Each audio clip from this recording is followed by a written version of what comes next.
Well, if Shakespeare can get away with much ado about nothing, so can I. Cheers. Welcome back, everybody, to Weekly Navel-Gazing, where we talk about all the things I didn't do last week and why. And then I just whine about how bad my life is for a while. Yep, that's what we'll do here today. And, yeah, let's talk about the books I read and the books I didn't read, and then we talk about the videos I didn't make, and all of that stuff. Yeah, books I read, or not. See, I finished the Fionavar Tapestry by Guy Gabriel Kay. I finished The Wandering Fire and I finished The Darkest Road, and I really thoroughly enjoyed all three of them. I know that some people are like, oh, they're not really that good and all of that stuff. No, I think they're really good, and they made me think a lot, and possibly me also reading Lord of the Rings at the same time, rereading Lord of the Rings at the same time, and reading a lot of Tolkien scholarship stuff at the same time did really help me with these books. I do have thoughts about all of that. So yeah, that's something I read. I finished my reread of Lord of the Rings as well, which was a lot of fun, once again. I do enjoy these books. They are really, really good. So there's that part of reading, and then I read The Wisdom of Crowds by Joe Abercrombie, and then, I mean, the idea was to talk about it with Jolene yesterday, which obviously didn't happen, as you may have noticed. That one will happen next Sunday. I'll get back to that in the future. So I'm almost done with Wisdom of Crowds. It's a fun book so far. I'm really enjoying it so far. The ending is still out there, so I have no idea where it will go, whether it will be really, really good or just really, really terrible. Joe Abercrombie can leave that up to the very, very end, and I'm excited to find out very quickly today or tomorrow. Which is, you know, I'm almost done with the book, so we'll see. So I read that, and beyond that, I did read some more stuff in, like, the Tolkien studies area, and I did reread some essays in some books on anti-Semitism, because this is still very much my life at this moment, for reasons that I don't really know. Anyway, so that's something that I did reading-wise. What's my plans for reading this week? Well, definitely finish Wisdom of Crowds, and then probably start the next Guy Gabriel Kay novel. Probably, possibly, maybe. Maybe also read up some mythology. I've got some Welsh mythology, the Mabinogion, lying around here that I was, you know, planning to look at. Maybe do some other stuff. Who knows? I'm up for ideas. I will find out. The Once and Future King by T.H. White is on my phone at the moment, so I might go there before I go to whatever is the next, I guess it's Tigana? Maybe Tigana, in the Guy Gabriel Kay publication order. We will see. That's sort of where my reading is. I have more books on anti-Semitism lying around as well, because, you know, as I said, this is sort of where I'm at the moment. So there will be more of that. So reading-wise, I'm very much almost done with everything I really have to read, and then I have to make choices of what I want to read. And as we all know, I'm really good at not making choices, right? So there's the reading for you. Videos. Well, let's make it short. I didn't publish any. Yeah, there's that. I'm sorry for that. It didn't work out in a way that made sense.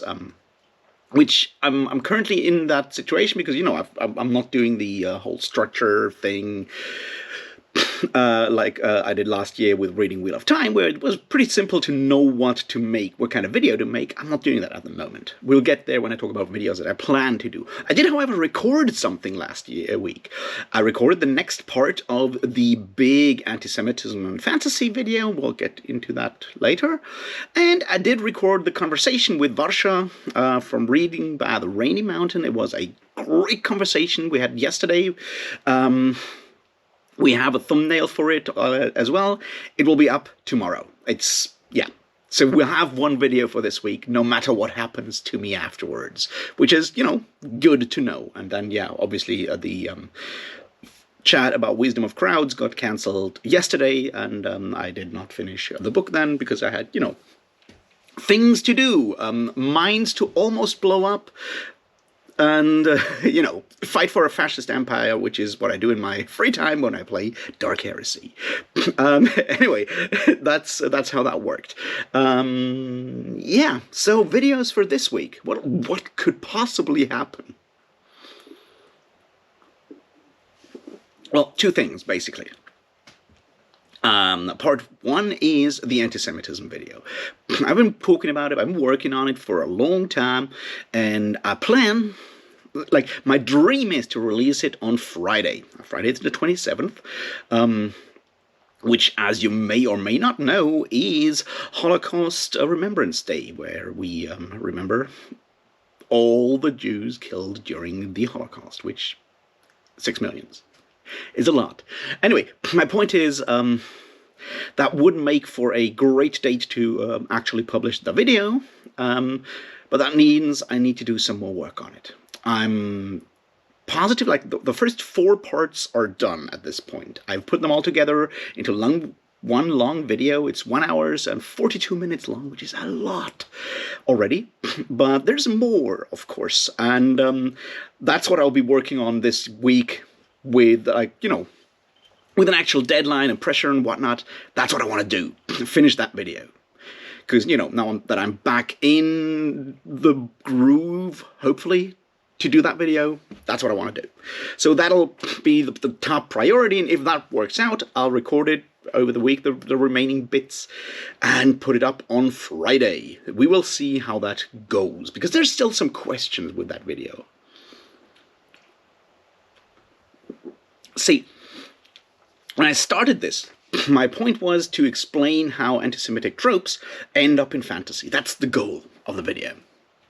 And for some reason, I felt that to make that work, I would need to look at the history of anti-Semitism, or hatred of Jews, and to explain where those tropes and stereotypes come from, because a lot of these, have melted into the background. We're no longer, a lot of us don't, realize that a certain trope is actually, has this background in history, is grounded in that. So I figure I'll have to do that, which is what I started to do. And this has turned into a long-ass video about the history of the rest of the world, or mostly Western Europe, being shitty to Jews. And I'm almost done with that part. As I said, I've reached the year 1800, so there's one big element to come, and then I should be more or less done. But obviously the idea is to then go and explain how those tropes that I've just explained, whose history I've just explained, ended up in fantasy, and just take some examples of that. And the big question is that still part of the same video? Because right now, as it looks right now, it's 2 hours of history and then 20 minutes of explaining where it's in fantasy and why that's a problem. And the question is are these 2 videos or is this 1 video? And I'm still not quite sure. In my brain, it looks like one big argument. And the whole point was to explain where those tropes come from.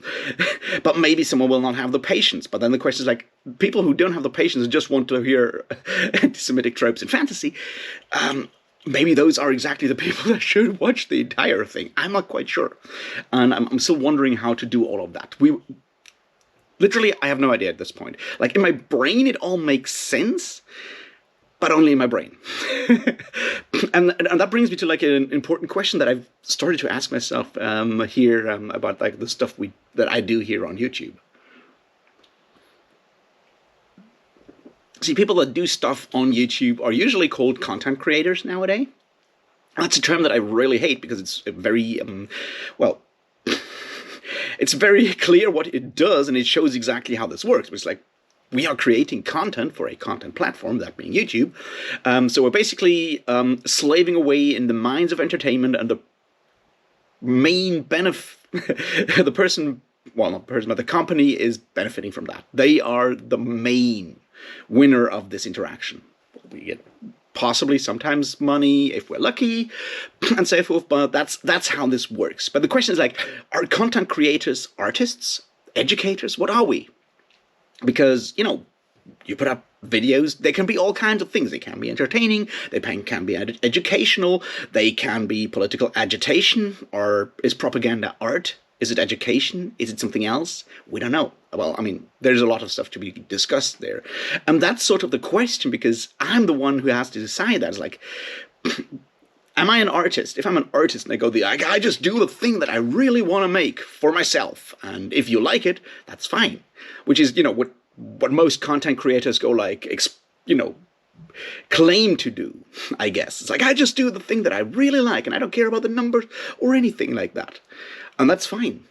But am I still doing this with a project like this? Because it has obviously an educational element to it. It's like, I want to show these harmful stereotypes and tropes and how they ended up in a genre that I love.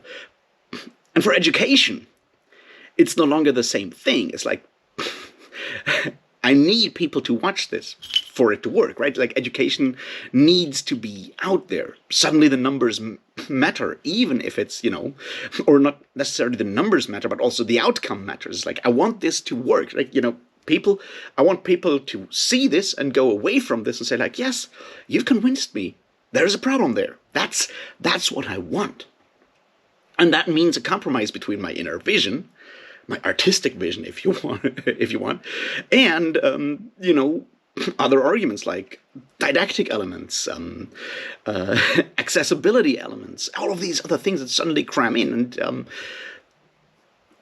I don't know how to handle this, because it's not something I've thought about before, right? It's not something I've had to deal with before. I mean, I guess I had to deal with it when I did the Orientalism video or the 3 videos on Wheel of Time.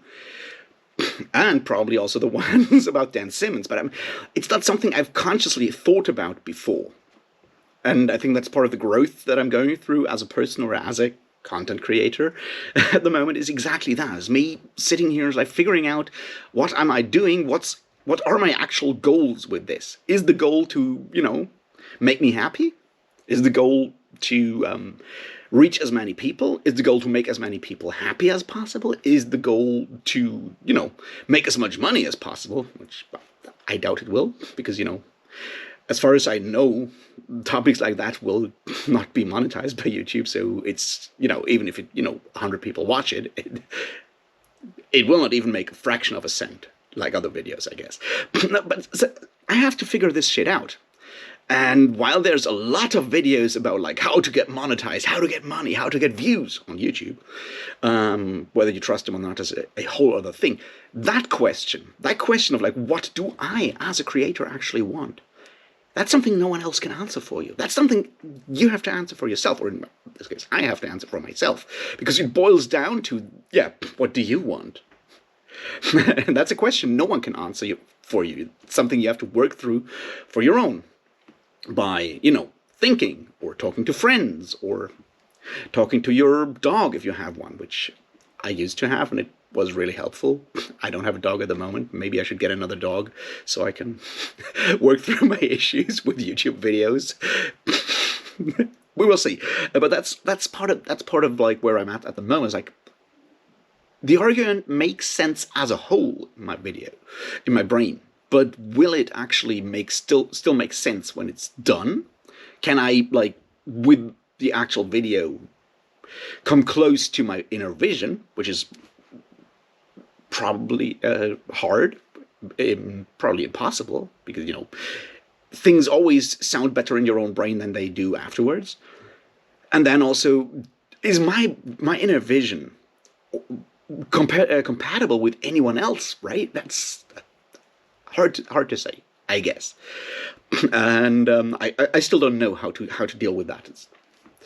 For now, my tactic is the usual one, which is ignore it and just continue working on it and face the question once I'm there, which is at least make the 19th century part and then move on and see what I'll do then.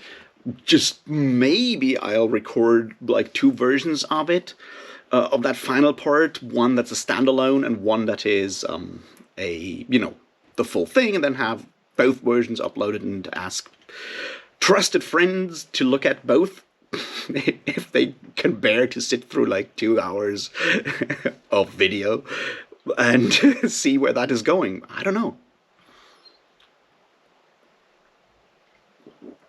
But yeah, I'm currently just ignoring the question. If you have opinions on that, please feel free to sound off in the comments, because, as I said, I'm certainly completely incapable of making any choices right now. And that brings me to the next videos.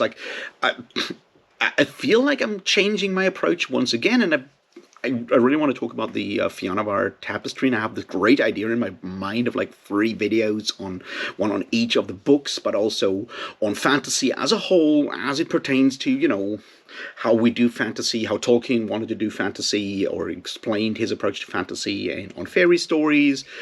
In my mind, it all makes sense. But will it also make sense when it's recorded as a video? I don't know. But if I manage to come up with one of those, that will also happen this week. If I start this and I'm happy with it, then I'll also do that, because I will definitely talk about Guy Gavriel Kay. I just need to figure out how to do that, because I guess in my brain it looks more like a lecture on fantasy and literature, almost like a university kind of lecture. And I lack the confidence to just do that. You know what I mean? I can't go out and pretend to be Professor whatever. I'm obviously not Fireballs or Dr. Fantasy, because I'm neither one. I might be something else. Who knows? But I lack the confidence to pull that off, I guess. And that's something that I need to figure out. See if I can make a video that makes me, well, at least not very unhappy, so I can, put that up. We will see. It's all ongoing in my brain, but that's just who I am at the moment. There's also, follow-ups to the whole anti-Semitism video that I might do, because there's other approaches to anti-Semitism in fantasy that might be worth exploring that are way more theoretical, I guess. We will see. I am, as I said, very much all over the place. I also want to talk about Tolkien scholarship and why I think it's not always good, and how Tolkien scholarship and Tolkien can do harm to our discourse on fantasy in a lot of ways. That's something that I've been thinking about more. I need to do some more reading on that one, though. I'm reading some others, more Tolkien scholarship at the moment. We'll see if I can, do something with that. But that's roughly where I am at the moment. Full of ideas, but not yet anywhere close to, anything productive. So I hope this will change this week, and I hope you all had a great week. You read good books, and I hope you're reading good books this week and having fun this week and having a good time. Be successful, do all the wonderful things that we're supposed to do, and I'll see you in the next one, and until then, cheers.